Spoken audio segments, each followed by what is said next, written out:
Filhos queridos, povo amado, aqui reunido, neste santuário dedicado a Nossa Senhora de Guadalupe e Jesus das Santas Chagas. A você que nos acompanha pela TV Evangelizar, Rádio Evangelizar, aplicativos, YouTube, sempre para nós um desafio, porque a gente sempre pede que o anúncio do Evangelho seja feito cada vez mais em outras cidades, em outros aerópagos, numa linguagem paulina, novos lugares, novos desafios. E Deus tem dado, é verdade, nós temos rezado, pedido e suplicado, e temos recebido algumas concessões do governo, e dentre elas, conseguimos perto de Salvador, e agora, recentemente, a concessão para transmissão da TV Evangelizar no Rio de Janeiro. Rio de Janeiro, que é um dos sonhos, uma realidade bastante difícil, falava com alguns padres, como toda grande metrópole, mas, sem dúvida, é estarmos num espaço significativo do Brasil, o Rio de Janeiro. E agora, colocar a televisão, o sinal de televisão lá, não é nada fácil, devido aos morros. No mínimo, precisamos de 2 antenas. No mínimo, e estamos colocando. Muito breve, teremos, com a graça de Deus, a cobertura do Rio de Janeiro. E isso tem a ver com o Evangelho. Ide e fazei discípulos meus, todos os povos, batizando-os em nome do Pai, do Filho, do Espírito Santo.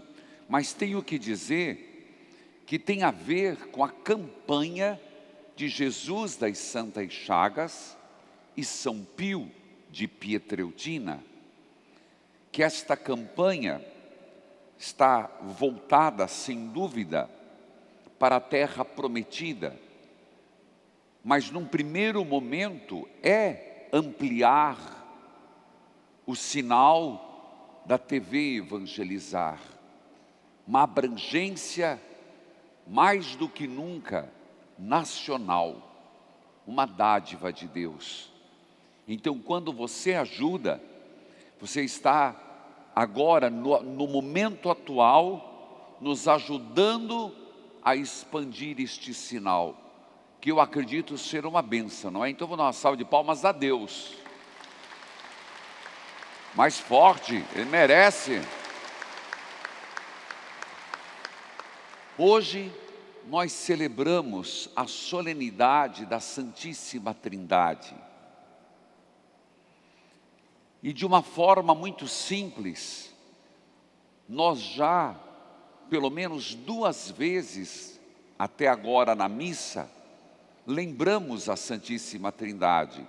A começar, quando nós estávamos iniciando a missa em nome do Pai, do Filho e do Espírito Santo. Este sinal da cruz é a Santíssima Trindade. Logo depois, na saudação inicial, também como sacerdote eu fiz: bendito seja Deus, o amor do Pai, do Filho, do Espírito Santo, Nós temos esta fé neste Deus uno, um só. Nós somos monoteístas. Deus uno e trino, o Pai, o Filho e o Espírito Santo. A primeira leitura é de Deuteronômio. E é impressionante como ela nos retrata Moisés, este profeta, este patriarca, este interlocutor.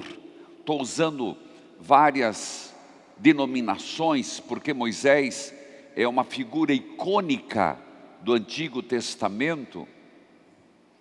Fala ao seu povo dizendo algo que diz a eles e a nós. Preste atenção. Vocês se deem conta, existe algum povo que tem ouvido a voz de Deus e pudestes ouvir? Existe um povo que os escolheu e os protegeu, como nosso Deus o fez? Existe um povo que possa, entre aspas, se gabar de ter um Deus que os libertou da escravidão, que os fez caminhar na noite, iluminando, e no sol causticante os protegendo? Eu vou atualizar um pouco, porque isso é uma memória que Moisés faz do Antigo Testamento. Existe um Deus, atenção, que se faz, um outro Deus que se faz tão perto na tua vida e na minha. Um Deus que se faz alimento, isto é meu corpo, tomai, comei.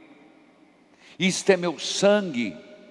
Existe um Deus que se preocupa em estar como bom pastor, nos tomando nos braços e curando as nossas feridas. Vai se questionando, que Deus é este? Existe um Deus, na linguagem mosaica de Moisés, que nos amou tanto a ponto de ir numa morte e morte de cruz. Que Deus é este?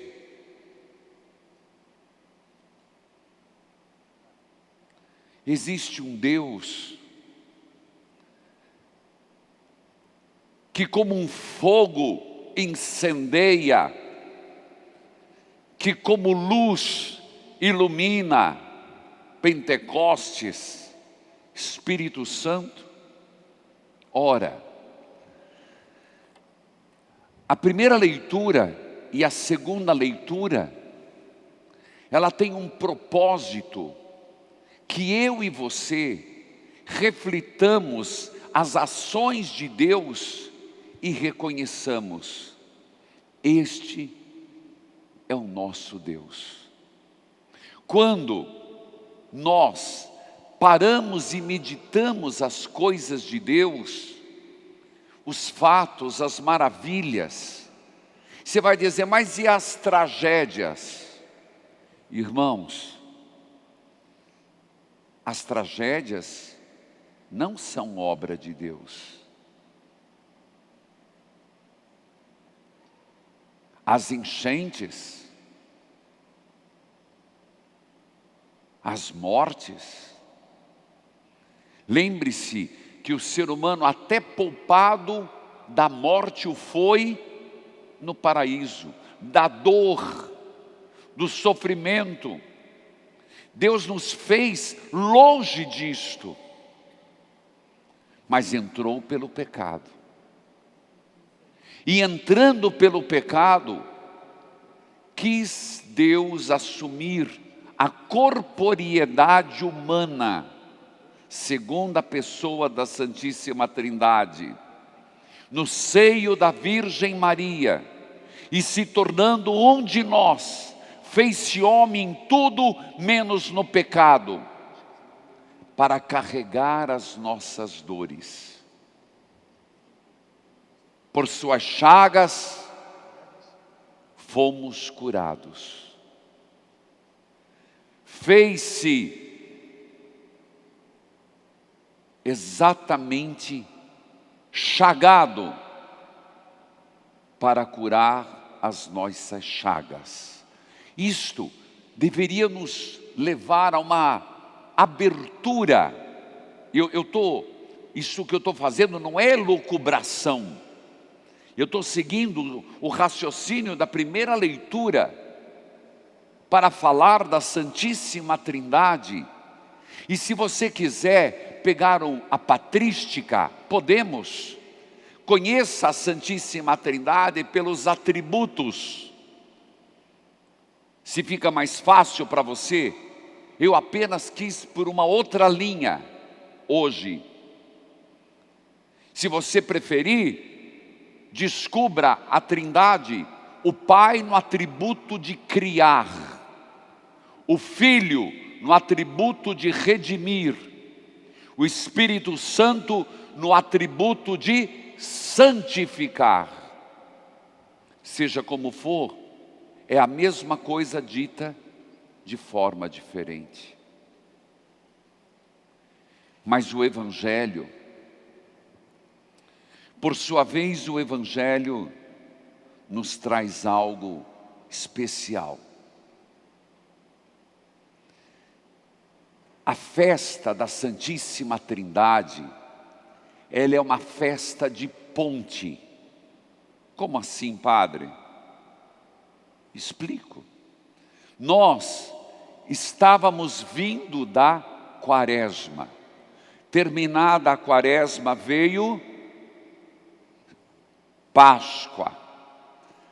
Depois da Páscoa, veio a Ascensão do Senhor, Pentecostes, Santíssima Trindade. Agora, abre-se uma ponte para recomeçar, retomar o ano litúrgico do tempo comum. Então, Santíssima Trindade, ela é o coroamento. Pensa bem que eu estou falando, por favor, deem atenção a essa palavra. É o coroamento das festas. É o cume da montanha.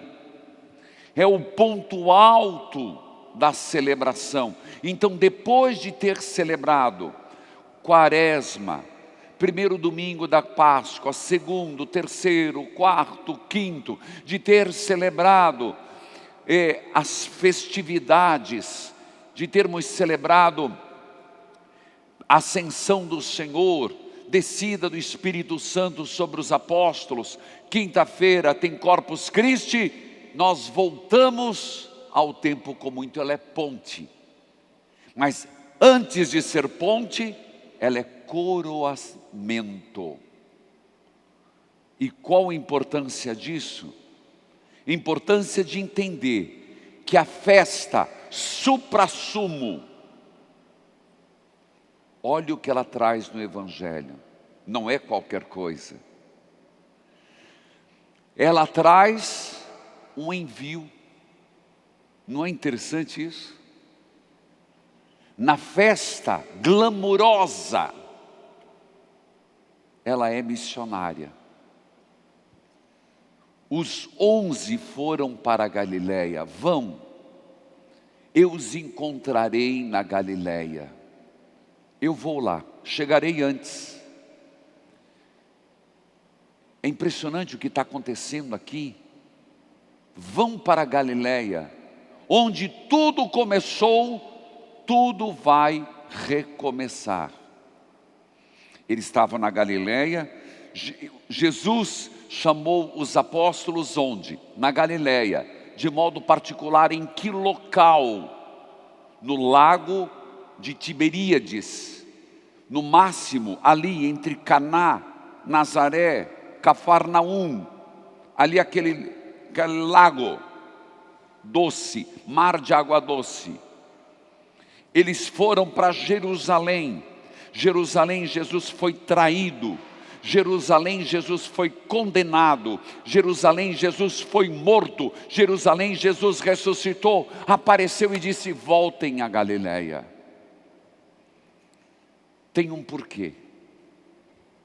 Onde tudo começou, tudo recomeçará de novo. Onde vocês fizeram a primeira experiência comigo, é onde eu me despedirei de vocês, e vocês serão agora os enviados. É tão lindo isso, gente. Sabe, lugar do primeiro amor. Quem aqui já é apaixonado? Lembra onde encontrou a esposa? Lembra onde encontrou o marido? Então, Jesus está dizendo: voltem ao lugar. Lá onde nós nos encontramos. Lá onde eu te olhei, Pedro. Lá onde eu te olhei, André. Lá onde eu te chamei, Felipe. Lá. Volta. Talvez aqui eu pregaria só isso. Talvez o Senhor está pedindo para mim e para você: volte ao primeiro amor. A gente se perde, viu? A gente se machuca. A gente se fere nas aventuras, nas asas que a gente quer bater longe. Cuidado. Você se perde. Volte ao teu lugar de amor com Jesus. Volte àquele lugar onde você se sentiu amado, chamado e escolhido. Volte ali. Esses dias eu disse para um casal, eu falei assim: sabe o erro que vocês cometeram? Vocês esqueceram o quanto se amavam. Mas o senhor acha que a gente se ama? Eu falei: eu tenho certeza. Só vocês se esqueceram disso. Volte a Galileia. Quando eles viram Jesus, eles se prostraram diante dele. Agora veja o que o evangelista Mateus vai dizer: que apesar de se prostrarem, alguns deles duvidaram. Mas meu Deus, que cabeça dura, padre! Mas como é que pode? Eles tinham tudo para acreditar e ainda duvidaram. Não dá para acreditar. Sabe por que Mateus escreve isto? Você vai receber a resposta daqui um pouquinho. Jesus aproximou-se, olha, uns se ajoelharam, outros duvidaram. Eu lhe pergunto, Jesus fez conta de quem duvidou? Não. Jesus ralhou com eles? Não. Jesus deu um pito? Não. Ele sabia? Sabia. Olha a atitude dele. Toda a autoridade me foi dada, no céu e na terra. Eu acho lindo isso, emocionante. Até me embarga a voz. Porque veja como Jesus acredita na gente. Como Deus, sabendo tudo que a gente faz de errado, das nossas dúvidas, dos nossos medos, Ele é capaz de dizer: toda autoridade me foi dada no céu e sobre a terra. Portanto, vão, ide e fazei discípulos meus. Mas, Padre, e aqueles que estavam duvidando? A gente vai duvidar sempre. 100% de certeza, meu filho, nunca. 100% nunca. Jesus está dizendo: ide, Padre, Maria, José, Vinícius, ide, vai lá, filho, vai, coroinha, vai. Mas eu, Jesus, eu, sim, vai. E faça discípulos meus na Trindade, em nome do Pai, do Filho e do Espírito Santo. Ensina-os a observar tudo o que eu vos ordenei. E olha, Dona Maria, olha, Zefinha, olha, Judite, eu vou lhes dizer uma coisa ainda. Eu estou indo embora, eu estou voltando para o Pai. Eu estarei com vocês todos os dias, viu? Todas as horas, no ônibus, em casa, no hospital, na rua, em todo lugar, eu estarei com vocês, todos os dias, até o fim do mundo. Tragédias, mas eu estarei com vocês. Inundações, eu estarei com vocês. Terremotos, eu estarei com vocês. Anticristo, eu estarei com vocês. Creiam em mim. Até o fim dos tempos eu estarei. Amém. Que coisa linda, Senhor. Obrigado.